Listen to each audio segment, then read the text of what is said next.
There was a big bombshell story late last week in the real estate industry, and it's got everybody talking. The recent proposed settlement involving the National Association of Realtors has really sent shockwaves throughout the real estate community, and it's raising concerns about the future of real estate and commissions in general. Not only my agents, but practically everyone that I ran into outside of real estate is asking if this is a big deal and if it's marking the end of traditional commission structure as we know it. So whether you're a buyer, a seller, or a real estate professional, it's crucial to understand what changes are coming and how they're going to impact our industry in general. So this settlement really emphasizes that commission rates are negotiable, and they've always been negotiable, but it insists on even more transparency in commissions when in regards to sharing among realtors between the listing agent and the buyer's agent.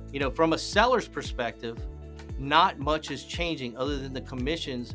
They're not going to be advertised on the MLS, which the sellers probably weren't aware of that anyway. And listing commission has always been and will continue to be a negotiable amount. When a seller is hiring a listing agent, that commission is negotiable. And it's more about securing a realtor who provides value and negotiating a commission that mirrors that value from that agent. Traditionally, if a listing agent represents both buyer and seller in a single transaction, they could earn the full commission negotiated and agreed by the seller and the listing agent. However, it's really common to share a portion of that commission with the buyer's agent as an incentive.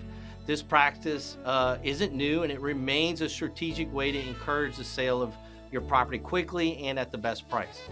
That is still allowed, it's just not allowed inside of the MLS. Brokers and agents' policies on listing compensation vary from broker to broker and office to office and agent to agent. Some may offer little to no commission to a buyer's agent.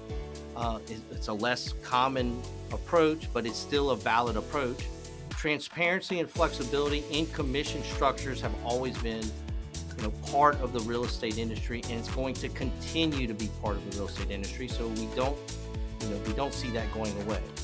But for buyers, it's essential to understand how your agent is compensated.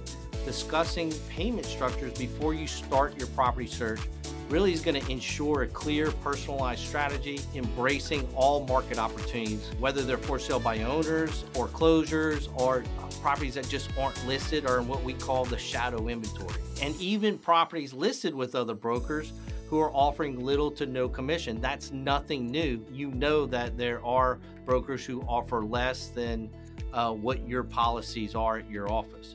So previously, commission offers to buyer agents were visible on the MLS.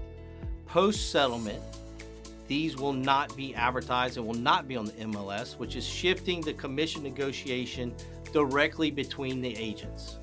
So either way, pre-NAR settlement or post-NAR settlement, if the offered commission is less than what your buyer's agent agreement specifies, the difference can still be negotiated in the form of seller-paid closing costs to the buyer, and if it's not possible, the buyer could be responsible for the commission.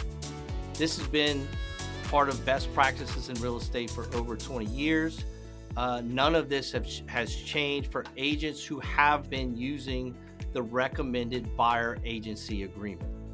So the use of the buyer agency agreement, which was once recommended, is now being mandated by NAR, and that's enhancing transparency and clarity regarding realtor duties and compensation from the start. So let's consider an example. On a $100,000 listing with a negotiable commission of 6% or $6,000, which is completely negotiable. I'm just throwing these numbers out there. If the listing agent represents both the buyer and seller, they could earn the entire $6,000 in this case. This is negotiable at the time of signing the listing agreement, and the full amount is due only if the listing agent manages both sides of the transaction and gets the job done. If another agent represents the buyer and the listing agent is offering 3% or $3,000, also completely negotiable, then the buyer agent can earn that $3,000 for their part of the deal, while the listing agent would also get $3,000. The total commission still remains $6,000 paid for by the seller. The key change with the with the settlement is that the 3% offered to the buyer's agent will no longer be publicly advertised on the MLS. However, the seller and listing agent can still offer whatever commission they choose, and it's completely negotiable. None of that has really changed. The big change is it will no longer be on the MLS. Buyers are going to sign a buyer agency agreement detailing the relationship and compensation expectations. For instance, if you agree to a 3% commission for your agent and the listing agent offers this amount, everything is good and commissions are going to be paid at closing as offered.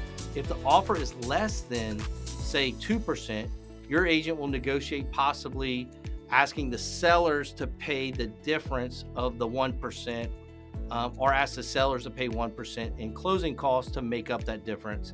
And the closing costs would cover your fee for the buyer. A little known fact, if you've already been working under a buyer agency agreement, as we recommended at Keaty Real Estate for years, nothing much is changing. The main difference is that commission percentage will no longer be advertised on the MLS, promoting a more transparent negotiation process. We'd love to hear your comments, your thoughts, your questions. Let me know if you think we got it completely wrong, or if you have anything to share. Please be respectful and professional on the chat, and we look forward to hearing your questions and comments. I'm Jim Keaty with Keaty Real Estate. Thanks for watching.